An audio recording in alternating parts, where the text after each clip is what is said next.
Je vais continuer avec l'exercice. La question numéro 3. Donc on va lire la question numéro 3. Vérifier que qui égale à qui m sinus oméga 0 t plus phi est la solution de l'équation 1. هنا سهل ياسر. comment on va procéder pour vérifier ce type de question. Elle est très répandue dans la physique. On montre comment montrer qu'une solution elle vérifie l'équation différentielle. Donc il suffit simplement de remplacer l'expression de qui de t dans l'équation différentielle. Regardez, nous avons l'équation, c'est quoi? C'est d2 de qui sur dt2 plus 1 sur LC égale à 0. Voilà l'équation. Plutôt Q sur C. Donc Q sur LC. On va d'abord déterminer l'expression, cette expression là. Donc on va dériver une fois et ensuite on va dériver une deuxième fois.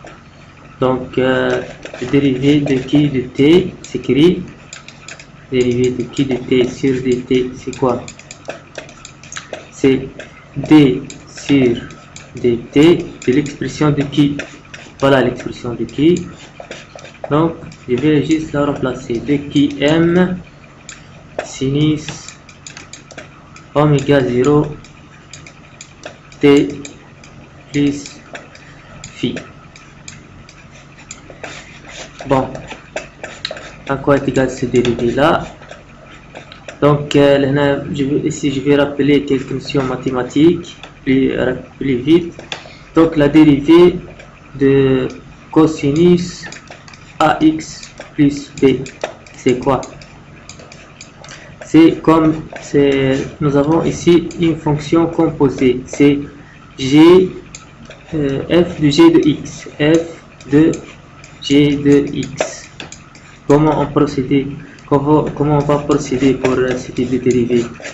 Donc on va faire comme ça, g' de x fois f' de g de x. Donc comment? C'est-à-dire voilà g de x c'est ax plus b, la dérivée de ax plus b c'est a, fois dérivée de f', dérivée de cosinus c'est quoi? Dérivée de cosinus c'est moins sinus, donc ça devient moins sinus de quoi? De g de x qui est ax plus b, ax plus b. Donc voilà comment on va procéder pour calculer le dérivé de cette fonction. Juste pour rappeler cet outil. Donc on va ensuite faire le dérivé plus rapidement. Maintenant nous avons ici, c'est une constante, sinus oméga 0 t plus phi. C'est comme, donc nous avons dérivé par rapport au temps.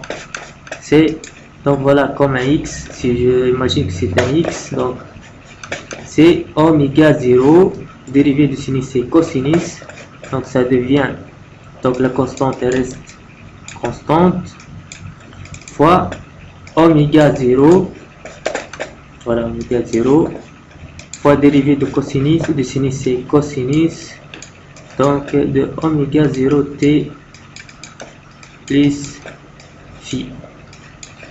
Donc voilà le dérivé de qui de t.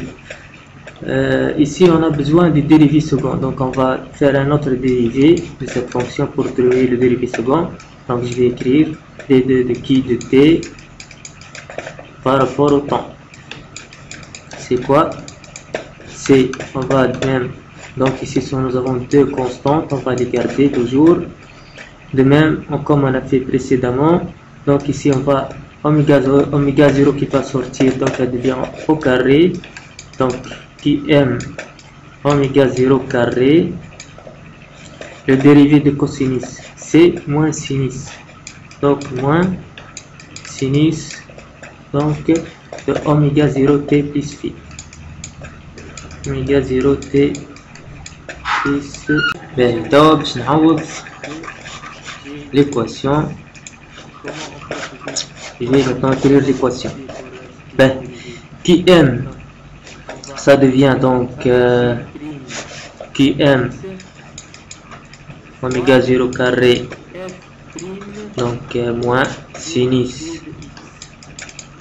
oméga 0t plus phi.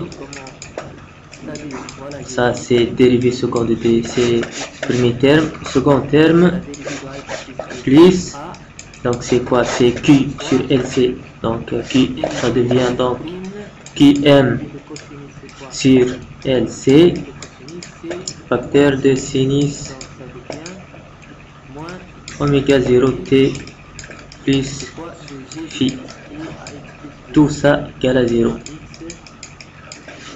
Bien, on peut mettre Qm en facteur, Qm en facteur, donc Qm sinus oméga 0t plus phi en facteur, donc je vais écrire tout ça, Qm sinus oméga 0t plus phi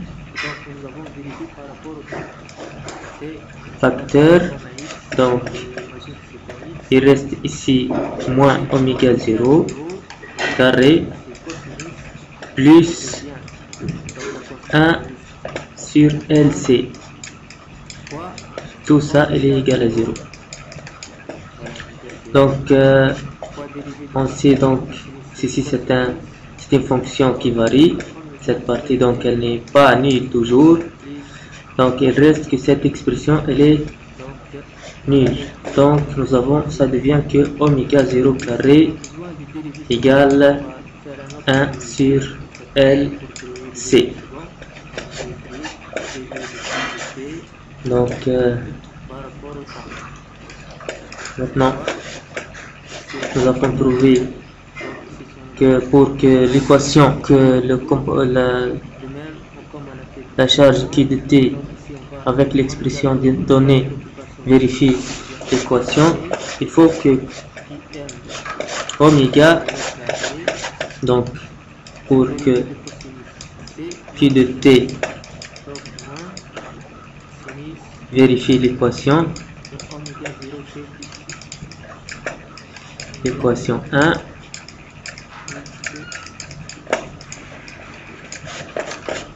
donc il faut que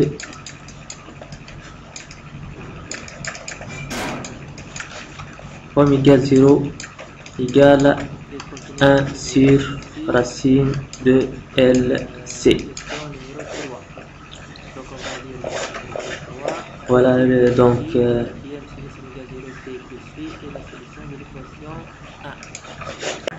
on continue avec la question numéro 4. Donner en fonction de L et C l'expression de la période propre de l'oscillateur électrique et la calculer. Bien, on a fait ça dans la question numéro 3. Donc on a trouvé que oméga 0 c'est 1 sur racine de LC. L nous avons L et nous avons C. L c'est 0,1 Henri et C c'est 30 microfarad. Donc notez bien que microfarad c'est 10 moins 6, donc c'est 30, il faut faire attention aux unités, 30 fois 10 moins 6 farad. Donc on va calculer oméga 0, c'est l'application numérique 1 sur racine de 30 10 moins 6 fois 0,1, donc c'est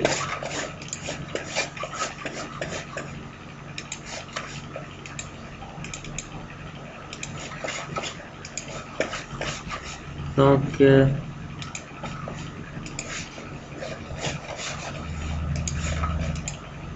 c'est 577 radians.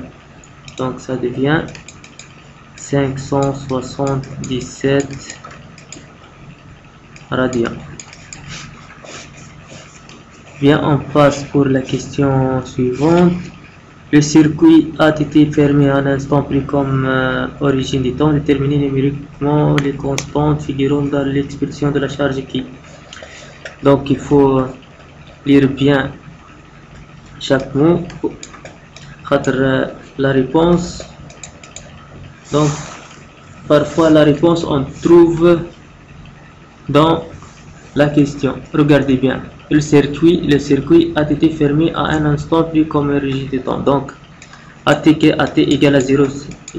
Qu'est-ce qu'on a? Nous avons le circuit était fermé, était ouvert. Donc I était égal à 0.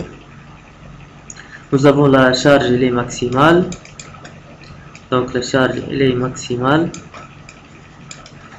Donc on va traduire ça en écriture. Donc mathématiques. Nous avons l'expression de Q dt, c'est quoi? Q dt c'est Q M sinus oméga 0 t plus phi. Voilà. Donc puisque donc une valeur maximale, donc le sinus, donc il est maximal. La valeur maximale du sinus c'est 1. Donc qu'est-ce que ça veut dire? Quand on trouve un sinus égal à 1, lorsque la phase totale elle est égale à pi sur 2, donc ça donne que oméga 0 t plus phi à t, donc tout ça à t égale à 0, il est égal à pi sur 2. Qu'est-ce que ça donne? Donc on remplace t par 0, on trouve que phi il est égal à pi sur 2. Bien sûr, donc QT il est maximal.